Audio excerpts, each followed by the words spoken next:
الله أكبر الله أكبر الله أكبر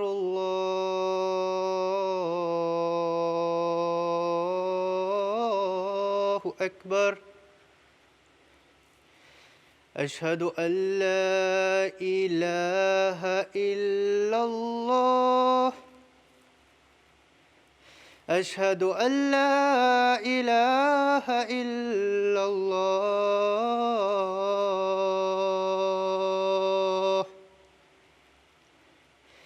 أشهد أن محمدًا رسول الله أشهد أن محمدًا رسول الله حي على الصلاة حي على الصلاة حي على الفلاح حي على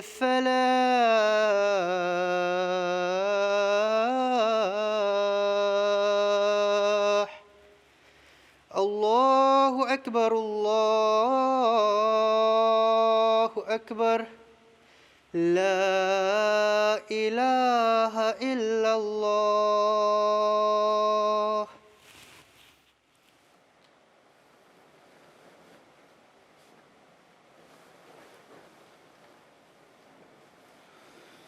السلام علیکم ورحمۃ اللہ.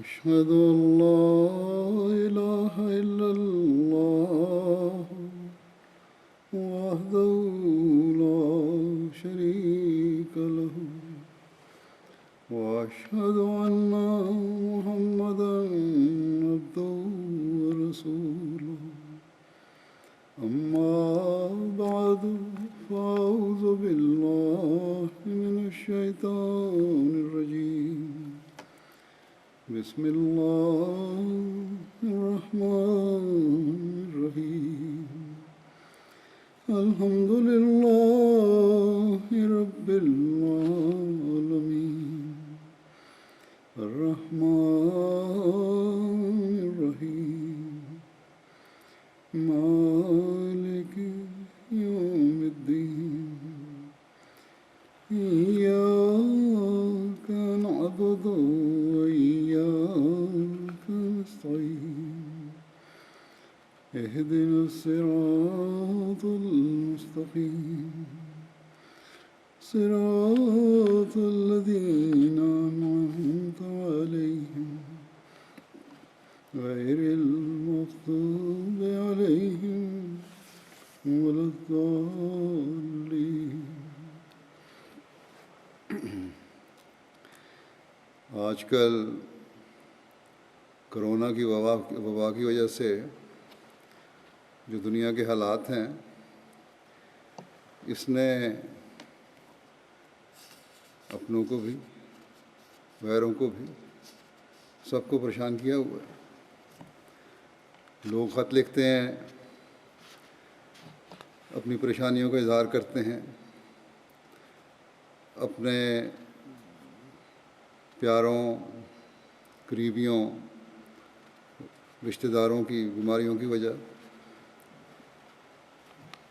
سے پریشان ہیں، چاہے وہ کوئی بھی بیماری ہو.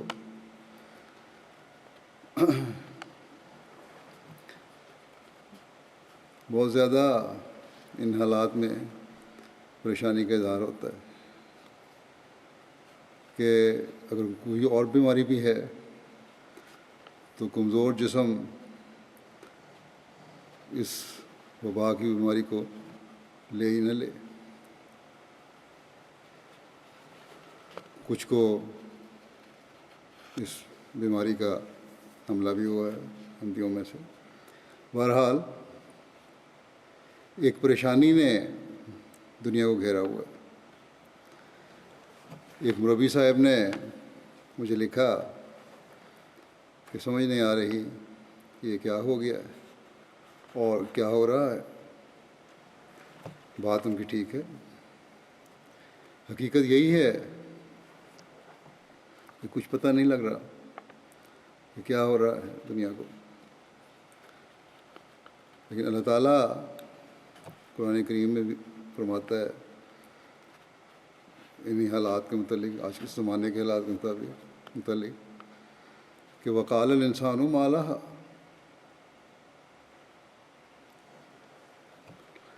اور انسان کہہ اٹھے گا کہ اسے ہو کیا گیا ہے۔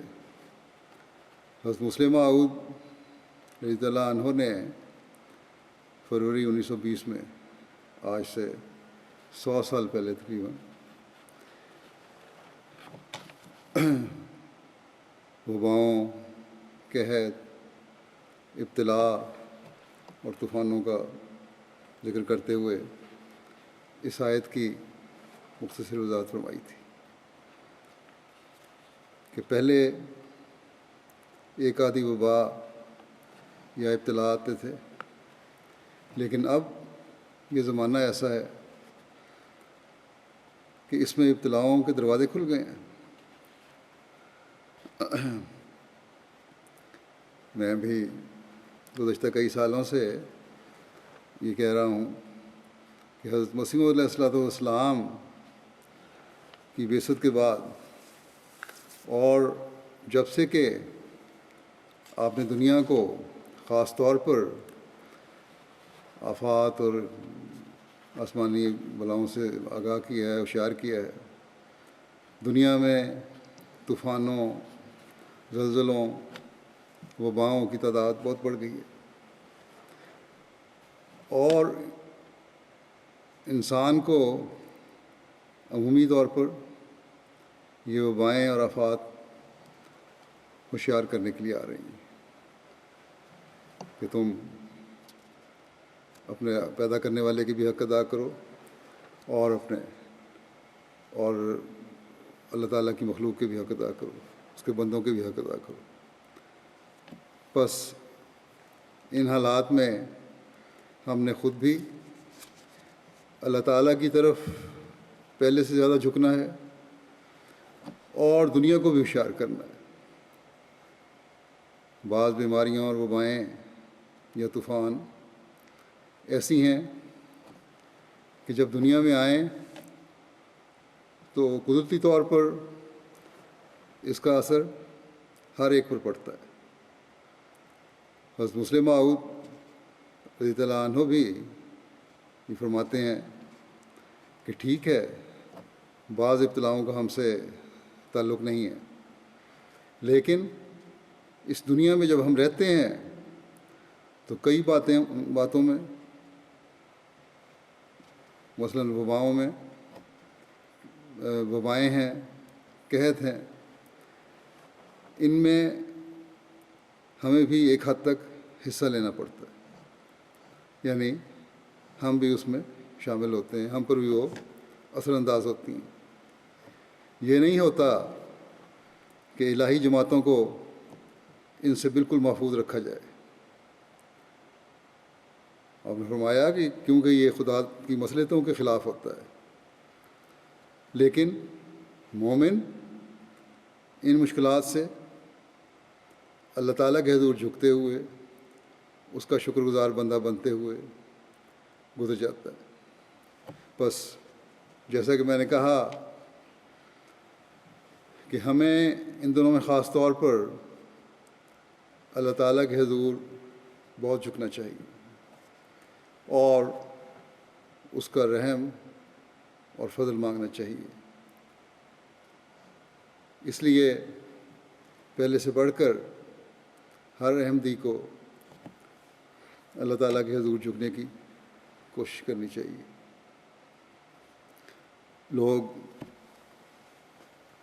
بعض لوگ بعض تبصرے کر دیتے ہیں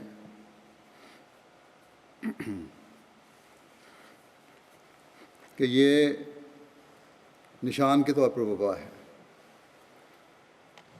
اور کوئی ضرورت نہیں احتیاط کی یا بعض علاج کی، یا اس قسم کے اور ایسے تبصرے جو دوسروں کے جذبات کو تکلیف پہنچاتے ہیں۔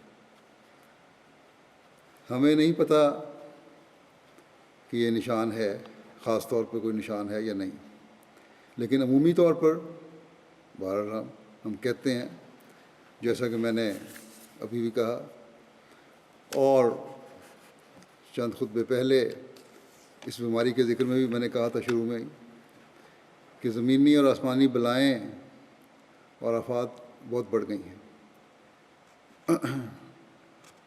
حضرت مسیح علیہ السلام کی بعثت کے بعد۔ بس عمومی طور پر تو بے شک کہا جا سکتا ہے، لیکن اس کو حضرت مسیح علیہ السلام کے زمانے کے تعاون کے ساتھ ملانا اور پھر اس قسم کی باتیں کرنا کہ نعوذ باللہ جو احمدی اس بیماری میں مبتلا ہیں یا اس سے وفات پا گئے ہیں ان کا ایمان کمزور ہے یا تھا، یہ کسی کو حق کہنے کا حق نہیں ہے۔ تعاون حضرت مسیح علیہ السلام کے لیے ایک نشان کے طور پر ظاہر ہوا تھا، گو کہ حضرت صلی اللہ علیہ وسلم نے بھی اس بیماری سے فوت ہونے والے کو شہید قرار دیا، لیکن بہرحال کیونکہ ایک تعاون کے بیماری کے نشان کے طور پر ظاہر ہوا تھا، اور اس کے بارے میں اللہ تعالیٰ نے آپ کو خاص طور پر فرمایا تھا، اس بارے میں آپ نے اعلان بھی فرمایا تھا کہ نشان ہے، اور اس بارے میں جماعت کو ہدایات بھی فرمائی تھی۔ اس لیے اس تعاون کی جو آپ کے زمانے میں آیا ایک علیحدہ حیثیت تھی، لیکن ساتھ ہی اس وقت بھی حضرت مسیح علیہ السلام نے یہ جماعت کو فرمایا ایک موقع پر، بلکہ مفتی صاحب کو کہا اس کا اعلان کر دیں اخبار میں کہ میں اپنی جماعت کے لیے بہت دعا کرتا ہوں کہ وہ اس کو بچائے رکھے، مگر آپ فرماتے ہیں مگر قرآن کریم سے یہ ثابت ہے کہ جب قہر الہی نازل ہوتا ہے تو پھر بدوں کے ساتھ نیک بھی لپیٹے جاتے ہیں، اور پھر ان کا حشر اپنے اپنے اعمال کے مطابق ہوگا۔ پھر صرف یہ نہیں کہ ان کو اثر کوئی نہ ہوگا نیکوں کو، ہاں نیکوں پر بھی اثر ہوگا، جیسا کہ پہلے ذکر ہو چکا، حضرت مسلم موعود نے فرمایا کہ قانون قدرت ہے، یہ تو اثر ہوتا ہے۔ پھر آپ فرماتے ہیں دیکھو حضرت نوح کا طوفان سب پر پڑا، اور ظاہر ہے کہ ہر ایک مرد، عورت اور بچے کو اس سے پوری طرح خبر نہ تھی کہ نوح کا دعویٰ اور اس کے دلائل کیا ہیں، لیکن طوفان کی زد میں آ گیا۔ پھر آپ فرماتے ہیں کہ جہاد میں جو فتوحات ہوئیں وہ سب اسلام کی صداقت کے واسطے نشان تھیں۔ حضرت صلی اللہ علیہ وسلم کے ساتھ صحابہ جہاد میں شامل ہوئے، جہاد میں فتوحات ہوئیں، اس کے بعد خلفائے راشدین کے زمانے میں بھی جہاد ہوئے، ان میں بعض جگہ شکستیں بھی ہوئیں، لیکن عمومی طور پر فتوحات ہوئیں۔ آپ فرماتے ہیں یہ سب اسلام کی صداقت کے واسطے نشان تھی، لیکن آپ فرماتے ہیں کہ لیکن ہر ایک میں کفار کے ساتھ مسلمان بھی مارے گئے۔ یہ نہیں ہوا کہ صرف کافر مارے گئے، وہ نشان کے طور پر تھا جہاد، لیکن اس میں مسلمان بھی مارے گئے، اور فرمایا کہ مسلمان جو مارے گئے، جو مارا گیا وہ مسلمان وہ شہید کہلایا۔ آپ فرماتے ہیں ایسا ہی تعاون ہماری صداقت کے واسطے ایک نشان ہے، اور ممکن ہے کہ اس میں ہماری جماعت کے بعض آدمی بھی شہید ہوں۔ پھر آپ فرماتے ہیں کہ سب سے اول حقوق اللہ کو ادا کرو، اپنے نفس کو جذبات سے پاک رکھو، اس کے بعد حقوق عباد کو ادا کرو۔ فرمایا خدا تعالیٰ پر سچا ایمان لاؤ اور تضرع کے ساتھ خدا تعالیٰ کے حضور میں دعا کرتے رہو، اور کوئی دن ایسا نہ ہو جس دن تم نے خدا تعالیٰ کے حضور رو کر دعا نہ کی ہو۔ پھر آپ فرماتے ہیں کہ اس کے بعد اسباب ظاہری کی رعایت رکھو، یعنی تمام جو ظاہری احتیاطیں ہیں وہ بجا لاؤ، وہ پوری کرو۔ پھر فرمایا جو تم میں سے بتقدیر الہی تعاون میں مبتلا ہو جاوے اس کے ساتھ اور اس کے لواحقین کے ساتھ پوری ہمدردی کرو، اس کے ساتھ اور اس کے لواحقین کے ساتھ پوری ہمدردی کرو اور ہر طرح سے ان کی مدد کرو، اور اس کے علاج معالجہ میں کوئی دقیقہ اٹھا نہ رکھو، ہر قسم کی کوشش کرو۔ فرمایا لیکن یاد رہے کہ ہمدردی کے یہ معنی نہیں کہ اس کے زہریلے سانس یا کپڑوں سے متاثر ہو جاؤ۔ ہمدردی بھی شک کرو لیکن احتیاطی تدابیر بھی ضروری ہے، ان سے بچنا بھی ضروری ہے، بلکہ اس اثر سے بچو۔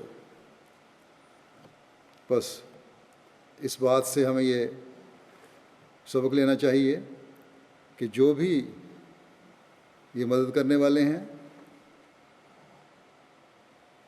ان کو جو ضروری احتیاطیں ہیں، مثلا آج کل یہ کہا جاتا ہے ماسک پہنو، اور دوسری احتیاطیں ہیں، ان کو سامنے رکھنا چاہیے۔ اسی طرح سے بلا وجہ لوگوں کے گھروں میں آنے جانے سے بھی بچنا چاہیے۔ حکومت نے بھی منع کی ہے، اس سے پرہیز کرنا چاہیے۔ آج کل یہاں UK میں باوجود حکومت کے کہنے کے اور منع کرنے کے لوگ پارکوں میں جا کر اکٹھے ملنا جلنا رکھتے ہیں۔ اجازت تو صرف اس حد تک ہے کہ تم واک کر سکتے ہو، تھوڑی سی کھلی ہوا میں جا سکتے ہو، یہ نہیں ہے کہ پارکوں میں بیٹھ کر پکنک منانی شروع کر دو اور اکٹھے ہو جائیں کئی لوگ۔ یہ غلط طریق ہے، اور حکومت بار بار اس طرح توجہ دلا رہی ہے۔ کاروں میں بیٹھ کر چلے جاتے ہیں۔ حکومت نے کہا ہے کہ اگر تمہیں کہتے ہو ہم ہوا کے لیے جاتے ہیں، ایکسرسائز کے لیے جاتے ہیں پارک میں، تو پھر پیدل جاؤ گھروں سے یا سائیکلوں پر جاؤ۔ یہ کاروں میں اکٹھے بیٹھ کر جو جاتے ہو یہ بھی غلط طریقہ ہے۔ اب بعض جگہ کونسلوں نے پارکنگ کی جگہیں بند کرنے کا اعلان کیا ہے کہ کاریں آنے کی اجازت ہی نہیں، پارکنگ کی اجازت ہی نہیں ہے۔ بہرحال احمدیوں کو اس قسم کی حرکتوں سے بچنا چاہیے۔ جن کے سپرد مدد کے کام ہیں، بہت سارے والنٹیئر علماء احمدیہ نے پیش کیے ہیں اور بھی مدد کر رہے ہیں، وہ تمام احتیاطوں اور دعاؤں کے ساتھ اس مدد کے فریضے کو سر انجام دیں، اور بے احتیاطیوں سے بچیں، بلا وجہ اپنے آپ کو ہلاکت میں نہ ڈالیں۔ یہ جہالت ہے، یہ کوئی بہادری نہیں ہے، یہ جہالت کہلاتی ہے۔ بس بہت احتیاط کریں۔ پھر آپ نے فرمایا، حضرت مسیح علیہ السلام نے فرمایا کہ جو خدا نخواستہ اس بیماری سے مر جائے وہ شہید ہے، اس کے واسطے ضرورت غسل کی نہیں اور نیا کفن پہنانے کی ضرورت نہیں۔ اسے بھی شہید والا سلوک کیا جاتا ہے۔ اس وقت جو تعاون کی دیہات تھی، یہاں تو حکومت نے کچھ حد تک اجازت دی ہوئی ہے، غسل بھی کر سکتے ہیں اور کفن بھی بنا دیتے ہیں، لیکن اس زمانے میں جو شدید حالات تھے اس وقت آپ نے یہ فرمایا تھا کہ ضرورت نہیں۔ پھر تاکید نا آپ نے یہ بھی فرمایا کہ گھروں کی صفائی بہت زیادہ کرو، اس کے متعلق خاص طور پر ہدایت فرمائی، اور یہ فرمایا، اس کے ساتھ ہی یہ بھی فرمایا گھروں کی صفائی کے ساتھ کہ اپنے کپڑوں کی صفائی رکھو، اپنے کپڑے بھی صاف رکھو اور نالیاں بھی صاف کراتے رہو۔ یہاں تو انڈر گراؤنڈ سارا سیوریج سسٹم ہوتا ہے، یہ خاص طور پر غیر ترقی یافتہ ممالک میں جہاں نالیاں کھلی ہوتی ہیں، یہ بہت ضروری چیز ہے کہ نالیاں صاف رکھی جائیں۔ پھر خاص طور پر فرمایا، حضرت مسیح علیہ السلام نے اس بات کو خاص طور پر فرمایا کہ سب سے مقدم یہ ہے کہ اپنے دلوں کو بھی صاف کرو اور خدا تعالیٰ کے ساتھ پوری صلح کر لو۔ بس ہمیں ان حالات میں بھی جو آج کل اس وبا کی وجہ سے ہیں اور ہر ایک اس سے متاثر ہے، جیسا کہ میں نے کہا لکھنے والے لکھتے بھی ہیں، ان باتوں کی طرف خاص توجہ رکھنی چاہیے۔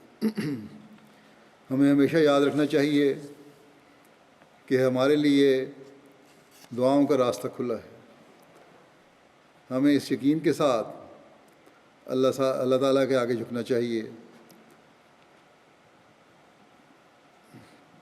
کہ اللہ تعالیٰ نے ہمارے لیے دعاؤں کا راستہ کھولا ہے اور خدا تعالیٰ دعائیں سنتا ہے۔ اگر خالص ہو کر اس کے آگے جھکا جائے تو وہ قبول کرتا ہے، کس رنگ میں قبول کرتا ہے یہ اس بہتر جانتا ہے۔ عمومی طور پر اپنے لیے، اپنے پیاروں کے لیے، اپنے عزیزوں کے لیے، جماعت کے لیے اور عمومی طور پر انسانیت کے لیے دعائیں کرنی چاہیے۔ دنیا میں بہت سے ایسے لوگ ہیں اور ان میں احمدی بھی ہوں گے جن کے پاس احتیاط کے سامان میسر نہیں، جن کو علاج کی سہولتیں نہیں ہیں، کھانے پینے کی سہولتیں نہیں ہیں۔ اللہ تعالیٰ ان پر بھی اور ہم سب پر بھی رحم فرمائے۔ ہم کوشش کرتے ہیں جماعتی طور پر کہ ان حالات میں خوراک وغیرہ ہر احمدی تک پہنچائیں، لیکن پھر بھی ہو سکتا ہے کمی رہ جاتی ہے، بلکہ یہ کوشش ہوتی ہے کہ خوراک یا علاج کی سہولتیں اس کوشش کے باوجود کہ پہنچائیں، کمی رہ جاتی ہے احمدیوں کو پہنچانے کی۔ بلکہ ہم تو یہاں تک کوشش کرتے ہیں کہ غیروں تک بھی یہ سب سہولتیں، علاج کی سہولت یا خوراک وغیرہ کی سہولت جہاں ضرورت ہے پہنچے، اور بے غرض ہو کر یہ خدمت خالصتاً ہمدردی کے جذبے سے ہم کرتے ہیں۔ لیکن پھر بھی بعض متعصب میڈیا کے ذرائع یا نام نہاد علماء یہ الزام لگا دیتے ہیں کہ احمدی یہ جو خدمت کر رہے ہیں، یہ خوراک پہنچا رہے ہیں، یہ میڈیکل ایڈ دے رہے ہیں، یہ اپنی تبلیغ کے لیے مدد کرتے ہیں تاکہ ان کی تبلیغ کے راستے کھلیں۔ بہرحال ہمیں ان الزاموں سے کوئی فرق نہیں پڑتا۔ اللہ تعالیٰ ہماری نیتوں اور ہمارے جذبے کو جانتا ہے۔ پھر میں کہوں گا کہ آج کل دعاؤں اور دعاؤں پر بہت زور دیں۔ اللہ تعالیٰ جماعت کو ہر لحاظ سے، جماعت کے ہر فرد کو ہر لحاظ سے اور مجموعی طور پر جماعت کو بھی ہر لحاظ سے اپنی حفظ و امان میں رکھے۔ اللہ تعالیٰ مجھے بھی اور آپ کو بھی دعائیں کرنے اور دعاؤں کی قبولیت سے فیض یاب ہونے کی توفیق عطا فرمائے۔ جو احمدی، یہ بات بھی میں کہنا چاہتا ہوں بعض احمدی کاروباری لوگوں کے لیے کہ جو احمدی کسی کاروبار میں ہیں وہ ان دنوں میں اپنی چیزوں پر غیر ضروری منافع بنانے کی کوشش نہ کریں، اور غیر ضروری منافع بنانے کے بجائے، اور خاص طور پر کھانے پینے کی چیزوں میں اور ضروری لازمی اشیاء میں یہ غیر ضروری منافع بنانے کے بجائے ان چیزوں کو کم از کم منافع پر بیچیں، اور یہی انسانیت کی خدمت کے دن ہیں جس کی حضرت مسیح علیہ السلام نے بھی تلقین فرمائی ہے کہ ہمدردی کا جذبہ پیدا کرو۔ حقوق العباد کی ادائیگی کے یہی دن ہیں، اور اس ذریعے سے یہ خدا تعالیٰ کا قرب پانے کے بھی دن ہیں۔ اللہ تعالیٰ ہر ایک کو، جو بھی کاروباری لوگ ہیں، اس کی توفیق عطا فرمائے کہ وہ بجائے غیر ضروری منافعوں کے ایک ہمدردی کے جذبے کے تحت اپنے کاروباروں کو بھی ان حالات میں چلائیں۔ اب میں گزشتہ دنوں فوت ہونے والے ہمارے ایک انتہائی مخلص کارکن اور خادم سلسلہ محترم ناصر احمد سعید صاحب کا ذکر کروں گا، جو 5 اپریل کو بقضاء الہی وفات پا گئے۔ انا للہ و انا الیہ راجعون۔ ناصر احمد سعید صاحب 1951 میں ڈسکہ ضلع سیالکوٹ میں پیدا ہوئے تھے، وہاں کے ایک گاؤں میں تاج دین صاحب کے گھر میں۔ ان کے والد کا نام تاج دین تھا، آپ پیدائشی احمدی تھے۔ تعلیم زیادہ حاصل نہیں کی، مڈل تک 8ویں کلاس تک تعلیم حاصل کی انہوں نے۔ پھر 1973 میں وزارت امورامہ کے تحت بطور کارکن حفاظت خاص ان کا تقرر ہوا۔ پھر 1983 میں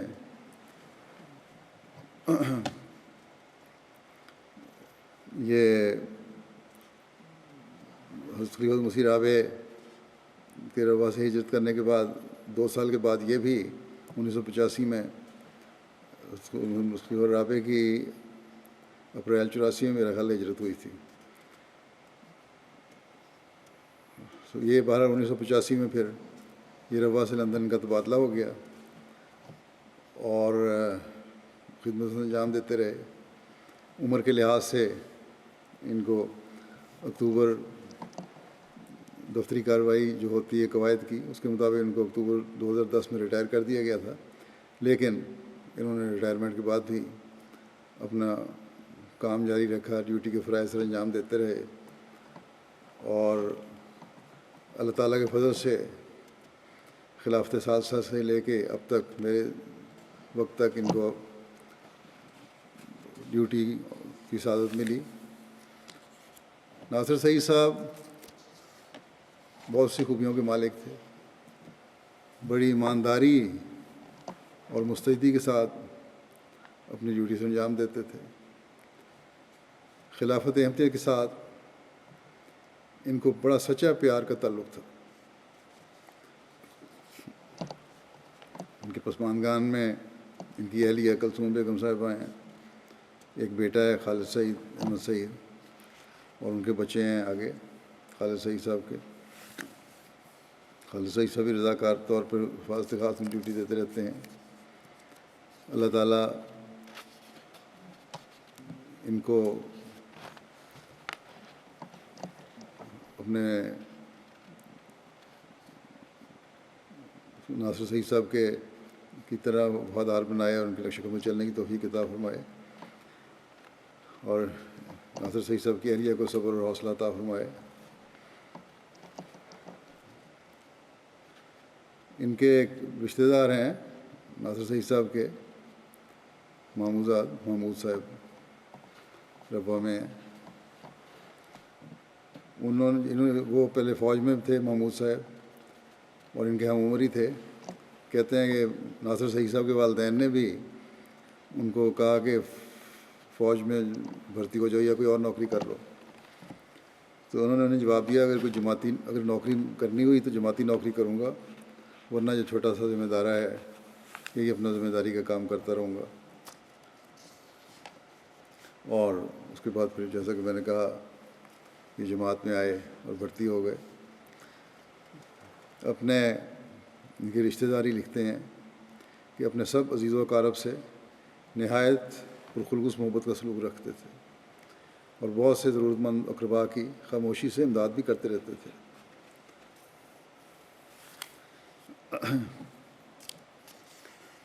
ربوہ میں حفاظت خاص کے شکور صاحب ہیں، عملے کے کارکنوں کہتے ہیں کہ مجھے 1990 سے 98 تک لندن میں ناصر سعید صاحب کے ساتھ ڈیوٹی کا موقع ملا، اور ہمیشہ انہیں خلافت و وفادار اور اطاعت شعار پایا، اور ڈیوٹی کے معاملے میں ہمیشہ بڑے ایماندار تھے،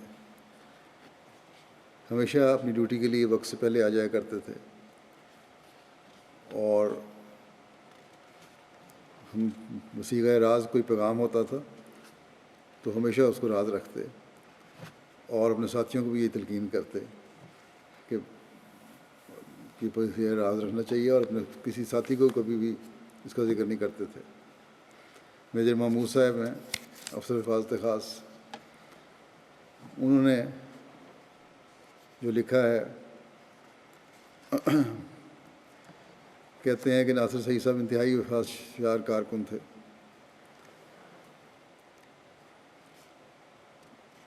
ان کی روح کا محور صرف اور صرف خلافت احمدیہ تھی، دنیاوی علائشوں سے مبرہ تھے، خدمت دین ہی ان کا نصب العین تھا، خدمت کرنے کے علاوہ ان کی اور کوئی سوچ نہیں تھی۔ دلی خواہش رکھتے تھے کہ خلافت کے در پر جان نکلے، اور اسی کو انہوں نے سچ کر دکھایا۔ مہمان نوازی میں بھی بڑے آگے بڑھے ہوئے تھے، اپنی مثال آپ تھے، ہر بڑے چھوٹے کی عزت کا خیال رکھتے تھے، اپنے سے سینئر کی بھی حد عزت کرتے تھے، کبھی ہونٹوں پر کبھی زبان پر گلا شکوہ نہیں لائے، اور ہمیشہ ہر حکم کی تعمیل کو اپنا فرض جاننا۔ میجر صاحب نے لکھا ہے کہ وقف زندگی کی وہ ایک لاجواب مثال تھے، اور حقیقت بھی یہی ہے کہ بے لوث ہو کے انہوں نے اپنی خدمت کی ہے اپنی زندگی میں۔ جامعہ جرمنی کے طالب علم ہیں، وہ بھی لکھتے ہیں، ہارون صاحب، کہ ان کو کئی دفعہ ان کو تجربہ ہوا کہ لوگوں کی اگر فریقین میں کوئی رنجشیں ہیں، چپکلشیں ہیں، تو ان میں صلح صفائی کرانے میں بڑا کردار ادا کرتے تھے۔ کہتے ہیں ایک دو میں نے ان سے پوچھا کہ آپ چھٹیوں میں کبھی کہیں جاتے ہیں؟ تو انہوں نے جواب دیا کہ خلیفہ وقت کی جو خدمت ہے وہاں حاضر رہنا اور ڈیوٹی دینا، وہی وقف زندگی کی رخصتیں ہیں، اور کوئی اور مقصد نہیں ہونا چاہیے۔ پھر بے شمار لوگوں نے ان کے اخلاق، ان کی مہمان نوازی، ان کی خوش مزاجی اور پیار اور محبت کا ذکر کیا ہے۔ وہ کسی بڑے اعلیٰ عہدے پر فائز نہیں تھے جماعت کے، لیکن معمولی خدمت گزار ہونے کے باوجود ہر دل عزیز تھے، جس سے ملتے اس کو دل مول لیتے تھے۔ نصیر باجوہ صاحب ہیں جرمنی کے، کہتے ہیں بڑے عمدہ اخلاق اور عادات کے مالک تھے، سب کے لیے بہتر سوچتے تھے، ہر وقت ہر شخص کی خدمت کے لیے تیار رہتے تھے، اور دوسروں کی مدد کر کے خوش ہوتے تھے، اور اس میں دلی تسکین محسوس کرتے تھے۔ امریکہ کے ایک خادم ہیں سید اویس، انہوں نے بھی یہ لکھا، ہر ملک کے لوگوں کے خطوط آ رہے ہیں، سارے تو بیان بھی نہیں ہو سکتے یہاں، کہ جب بھی امریکہ کے دورے پہ آئے بڑی بشاشت سے ملتے، کبھی تھکاوٹ کے آثار نہیں انہیں دیکھے، اور خدام کو بھی بڑے پیار سے ملتے، بڑے پیار سے سمجھاتے، اور ان کا حوصلہ بڑھانے کی کوشش کرتے۔ بڑی خوبی تھی ان میں یہ۔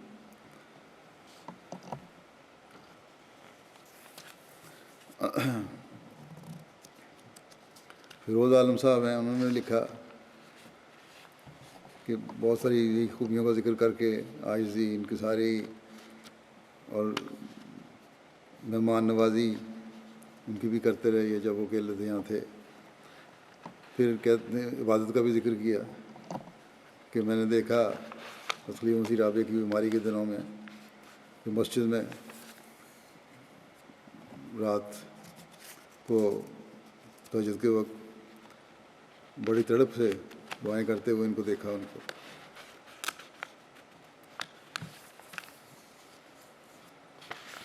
حسنات صاحب ہیں جرمنی کے سابق صدر احمدیہ، وقف زندگی ہیں وہ بھی، انہوں نے بھی یہی لکھا ہے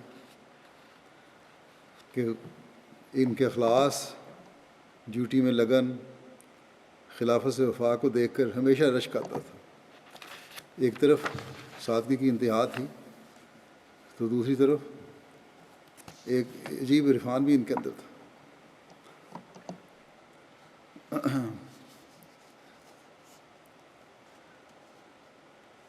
پھر کہتے ہیں ان سے خدا احمدیہ کہ صدر کی حیثیت سے ڈیوٹیوں کے والے سے بھی بہت کچھ سیکھنے کا موقع ملا. انہوں نے کبھی اپنی صحت یا عمر زیادہ ہونے کا اظہار نہیں کیا. اپنی ڈیوٹی میں وہ دوسروں کی طرح جوان نظر آتے تھے.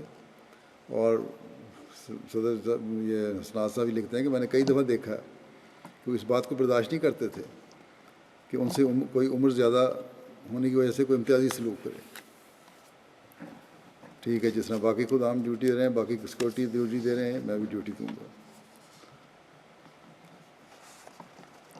اپنے چھوٹوں سے بڑی عزت سے پیش آتے، بڑے پیار سے پیش آیا کرتے تھے.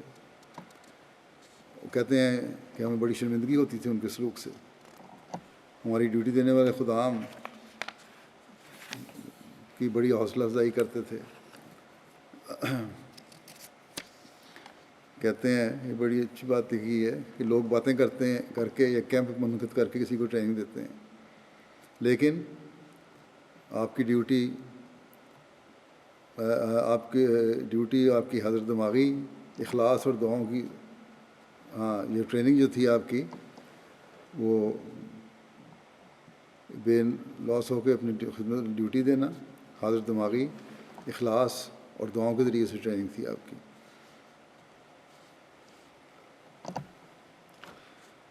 اور ہمیشہ کہتے ہیں کہ جب بھی موقع ملتا، کہیں ملتے، یہی کہا کرتے تھے کہ دعا کرو میرا خاتمہ بالخیر ہو.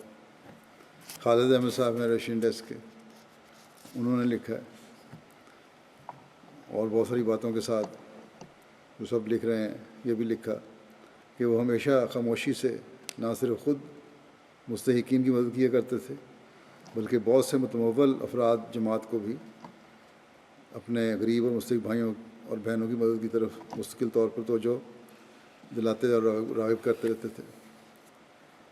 پھر ان کی ایک نمایاں خوبی اکرام ضیف تھی. خاص طور پر جلسے کے موقع کے دنوں میں یہ صفت ان کی اپنے عروج پر ہوتی تھی.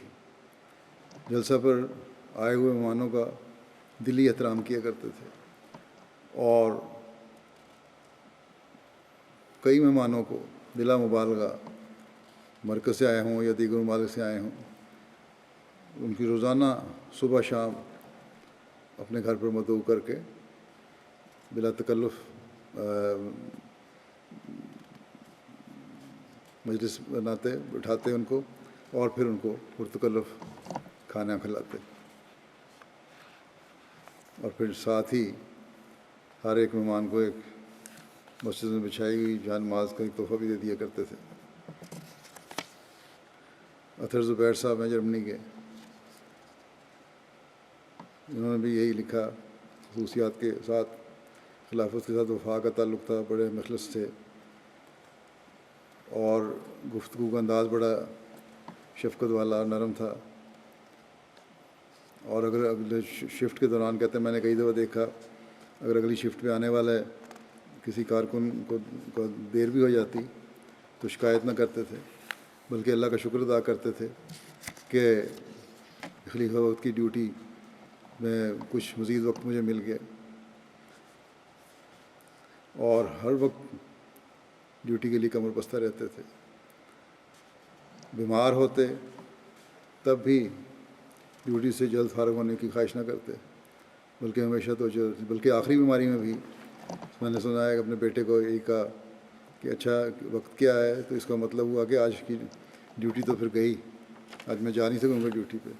شدید بیماری میں بھی اس وقت ڈیوٹی کی فکر تھی. پھر حمزہ رشید صاحب ہیں یہاں ایک، وہ کہتے ہیں کہ بڑے پیار اور محبت کرنے والے اور حوصلہ افزائی کرنے والے نیک بزرگ تھے. خدام کے لیے ایک نمونہ تھے. بڑی جاں فشانی سے، محنت سے اور لگن کے ساتھ اپنی ذمہ داری نبھاتے تھے. خلافت سے والہانہ محبت کرنے والے تھے. خدام کو ہمیشہ توجہ دلاتے کہ تم لوگوں نے محبت کرتے ہوئے خلیفہ وقت کی ڈیوٹی سر انجام دینی ہے اور اس بات کو اپنی تمام دوسری چیزوں پر مقدم کرنا ہے. سید طہ نور صاحب ہیں، مروی سلسلہ انڈونیشیا ہیں. کہتے ہیں جب بھی مجھے ملے انڈونیشیا کا ذکر کیا کرتے تھے جب وہ 2000 میں تقریباً موسی رابع کے ساتھ انڈونیشیا گئے تھے، اس زمانے کی باتوں کا ذکر کرتے تھے۔ کہتے ہیں ایک دفعہ جہاں مسجد میں آئے ہوئے تھے وہاں کپڑے دھونے کا انتظام نہیں تھا، تو ہم نے انہیں کہا کہ ہمیں تو ہم باہر سے دھلوا لیں، لیکن آپ نے اور آپ کے جو ساتھی تھے دوسرے، انہوں نے کہا کہ ہم کپڑے تو خود دھوتے ہیں، کہ ہم تو کہنے لگے کہ ہم تو نوکر لوگ ہیں، ہمارا یہ مقام نہیں ہے کہ دوسرے لوگ ہمارے کپڑے دھوئیں، اور بڑی کوشش کے بعد بھی اپنے کپڑے نہیں دیے انہوں نے۔ اب یہ بظاہر چھوٹی چھوٹی معمولی باتیں ہیں، لیکن ایک وقف زندگی کی اصولی روح کا ان باتوں سے پتہ چلتا ہے کہ کس طرح ایک وقف زندگی کو ہونا چاہیے، اور نوجوانوں کو بھی اس سے سبق ملتا ہے۔ عدنان ظفر صاحب ہیں، سابق محترم مقامی UK، انہوں نے بھی لکھا ہے کہ بڑا ڈیوٹی دینے کی طرف خاص طور پہ ہمیں توجہ دلاتے رہتے تھے، اور خاص چیز جو انہوں نے لکھی، باقی باتیں جو لکھی کھانے پینے کا خیال رکھنے والی باتیں بھی ڈیوٹی کے دوران اور چیزیں، اس کے علاوہ لکھتے ہیں کہ مجھے خلافت کے آداب انہوں نے سکھائے، خلافت سے مضبوط تعلق کے گر سمجھائے، انتہائی دوراندیش شخصیت تھی، جب بھی کسی معاملہ میں مشورہ مانگا ہمیشہ فائدہ ہوا۔ اطہر احمد صاحب ہیں، کارکن حفاظت خاص کے، یہ بھی لکھتے ہیں کہ میں نے 9 سال ڈیوٹی کی، 11 سے لے کر 20 تک عمومی میں تھا، اس کی ڈیوٹی کی، پھر حفاظت خاص میں شامل ہوا۔ تو ان سے میں نے پوچھا کہ آپ نے 48 سال، ناصر سعید صاحب سے انہوں نے پوچھا اطہر نے، کہ 48 سال 3 خلافتوں کے ساتھ آپ نے ڈیوٹی کی ہے، مجھے کوئی نصیحت کریں تاکہ میں بھی آپ کی طرح ڈیوٹی کر سکوں۔ تو انہوں نے کہا کہ یہاں اپنی آنکھیں اور کان کھلے رکھنا اور زبان بند رکھنا، اور اس کے ساتھ دعا کرتے رہنا۔ یہ نصیحت جو ہے یہ عمومی طور پر ہر وقت زندگی کے لیے ضروری ہے، اس پہ عمل کرنا، بلکہ ہر کارکن اور جماعتی خدمت گزار کے لیے ضروری ہے، ہر عہدیدار کے لیے ضروری ہے۔ بڑی پتہ کی بات ہے یہ۔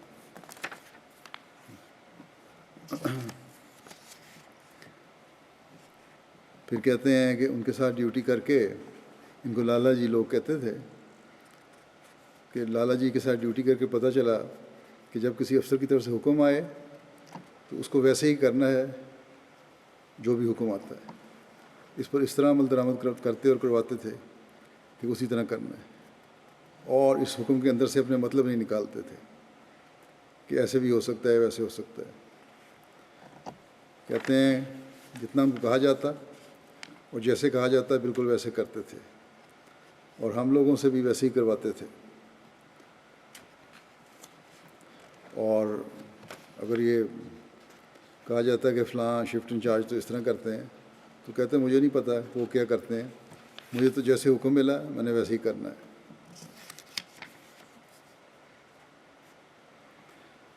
اور پھر یہ بھی کہتے ہیں دعا کے لیے خاص طور پر کہا کرتے تھے کہ جب تک ہوں اللہ تعالیٰ چلتا پھرتا رکھے، اور جب وقت آئے تو چلتا پھرتا ہی لے جائے، کسی کی محتاج نہ کرے۔ اللہ تعالیٰ نے بھی ان سے ایسا ہی سلوک کیا۔ اللہ تعالیٰ مرحوم سے مغفرت کا سلوک فرمائے، ان کے درجات بلند کرے، ان کی اہلیہ کو بھی صحت والی زندگی عطا فرمائے اور صبر اور حوصلہ بھی عطا فرمائے، ان کے بیٹے کو بھی وفا کے ساتھ، جیسا کہ پہلے میں نے کہا تھا، خلافت و جماعت سے جوڑا رکھے، بلکہ ان کی نسل کو بھی، اولاد کو۔ میں ان کو اس وقت سے جانتا ہوں جب یہ جماعت کی خدمت کے لیے آئے تھے پاکروا میں۔ یقیناً سب لکھنے والوں نے حقیقت جو بھی لکھا ہے بڑی حقیقت ہے، بڑے بے لوث ہو کر خدمت کرنے والے تھے اور کامل اطاعت کرنے والے تھے۔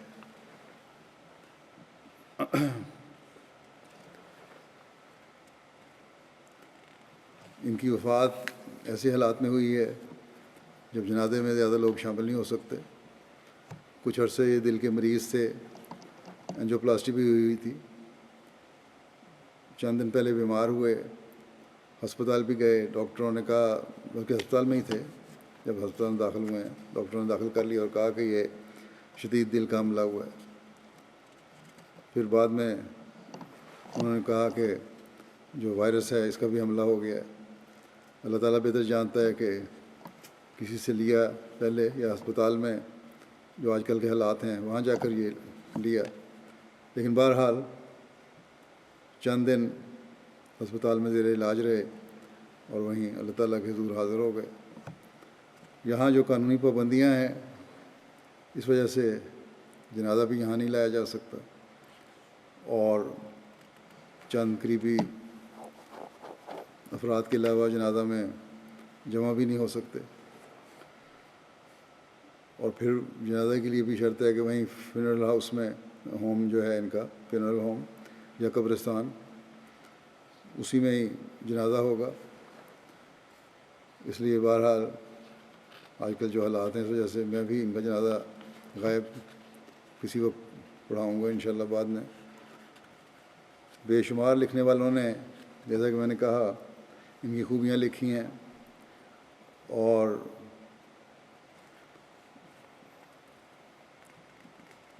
جو بھی لکھی ہیں باقی حق اور لکھا ہے یہی ان میں یہ خوبیاں موجود تھیں، جیسا کہ میں پہلے بھی کہہ چکا ہوں۔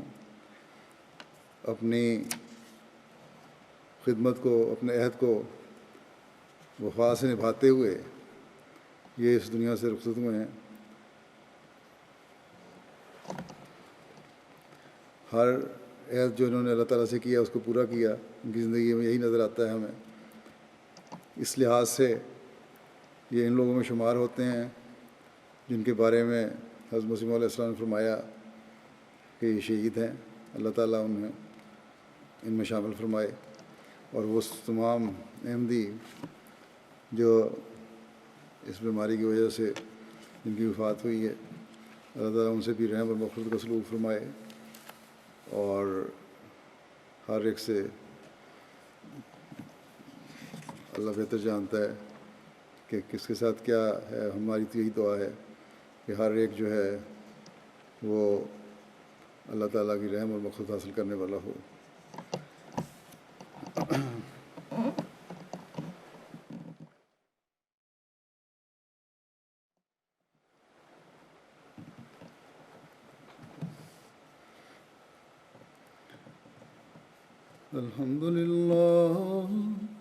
الحمد لله نحمده ونستعينه ونستغفره ونؤمن به ونتوكل عليه ونعوذ بالله من شرور أنفسنا ومن سيئات أعمالنا، من يهده الله فلا مضل له ومن يضلل فلا هادي له،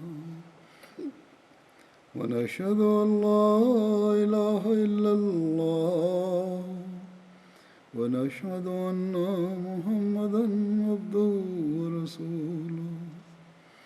عباد الله رحمكم الله، إن الله يأمر بالعدل والإحسان وإيتاء ذي القربى وينهى عن الفحشاء والمنكر والبغي يعظكم لعلكم تذكرون۔